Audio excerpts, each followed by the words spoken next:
Hey everybody, welcome back. This is another episode of Stacking Our Chips, and in this episode we're going to be talking about the meetup game at the MGM Springfield, hosted by Andre Neeme, Brad Owen, Trevor Savage, and we even met the young boy doing this thing, Rampage Poker, Mr. Ethan. But before we get into that, we have a couple announcements for our own events. We came off a tournament at Maggie Spillane's in Fleetwood, New York, and that went really well. A lot of people showed up. Unfortunately, it was the same day we got the news about Kobe Bryant, but we still held a pretty cool event. The event at Gentleman's Factory in Brooklyn, that went well as well. So our network is growing. A few more subscribers to the channel. Thank you. I want to give another shout out to my boy Panda, aka Pandemonium. He's held me down.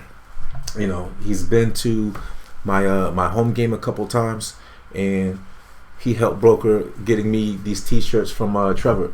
I've got the Raisin the Nuts t-shirt in black, and I also got it in red, thanks to your boy. So also wanted to say he ran it up pretty well. He had a great showing at the mug, unlike myself, but you'll get into that in a little bit when I show that footage. Unfortunately, I wasn't able to record as much as I wanted to because of the policy, no filming in the room. The only guys that could film were the big dogs. I'm not that big yet, but hopefully with your support I'll get there one day. MGM was great.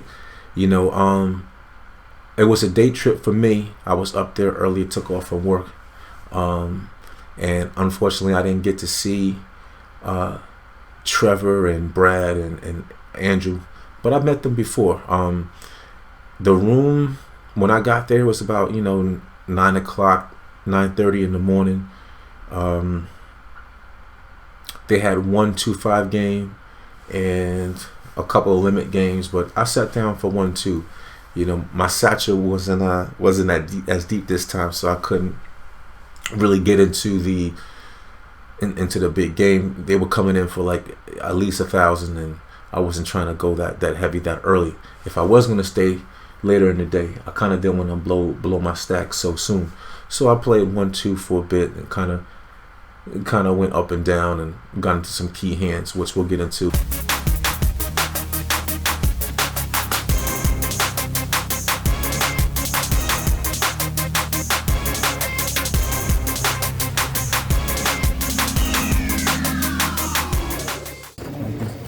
The first hand we're going to get into, I have one of my favorite hands to limp in with.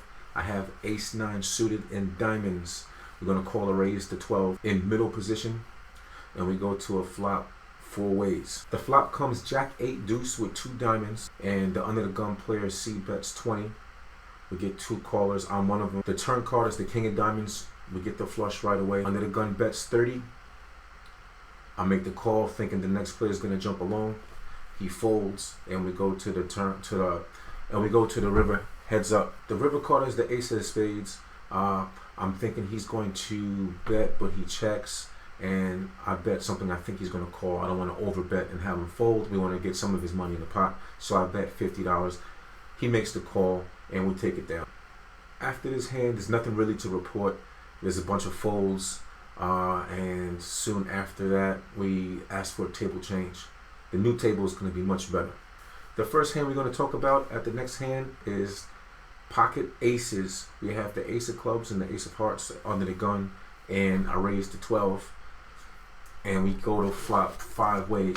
Maybe I should have raised it more. Maybe that's my first mistake. The flop comes queen 8-7 with 2 clubs. Early position player bets 15, 3 callers. When it gets to me, I raise it up to 55, and only the under the gun player calls. The turn card is the 4 of spades. I bet 100, and the villain makes the fold, and we take it down. The next hand of note is ace-jack offsuit. I'm in middle position, and I open it to $10, and we go 5 ways to the flop. The flop comes jack-9-9. I see bet 35 with 2 callers. Turn card is the 4 of clubs, which brings the second club, so I'm going to charge draws. I bet $60, and the villain makes the call, and the river is the king. The villain bets 100. I make the call, and I lose to a straight. Actually, table's 10 queen. He got there on the river. Caught us off guard, but it's to be expected. He could have been on the flush draw.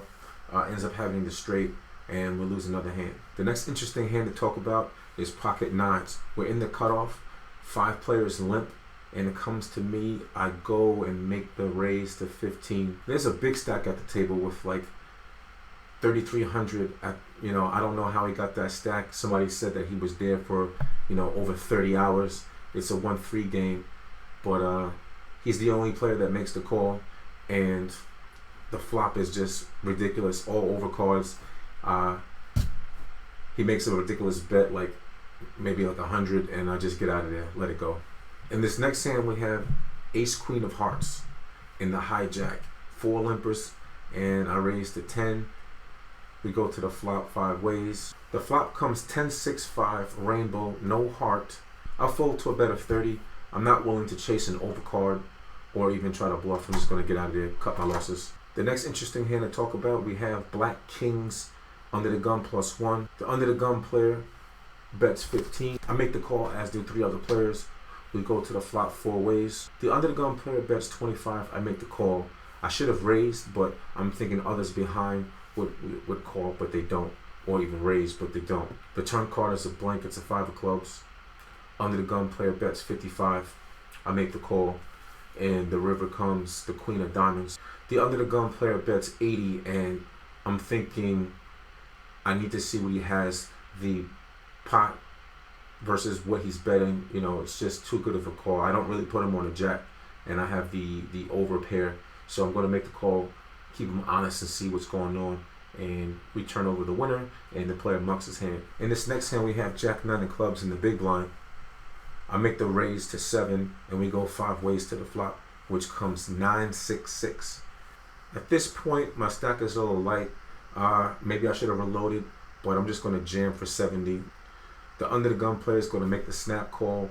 He turns over pocket kings, and the board runs out clean. Jack 4, we lose, and we reload for another 300. This footage is not captured, but what happens is I battle back, taking my time, picking my spots, and my stack raises to about plus 600. And in this next hand, got cracked in this last hand. Ace King, I make it 15 to go. It's a 1-2 game, so you can't make it too crazy. I make it 15 to go, and I get 3 callers. The flop hits a king. There's also a jack, and I believe a 9, and I C bet 30, and I get 1 caller, and the turn is another spade, and I believe he's on the draw as well, and I'm gonna bet 60 to protect. He calls. The river is a 7, I believe, and he bets 85, and I call.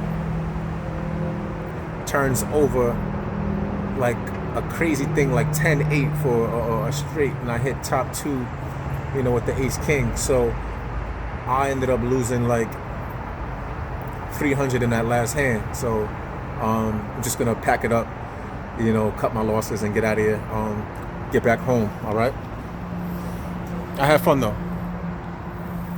Into the game for about 640 and out for 302.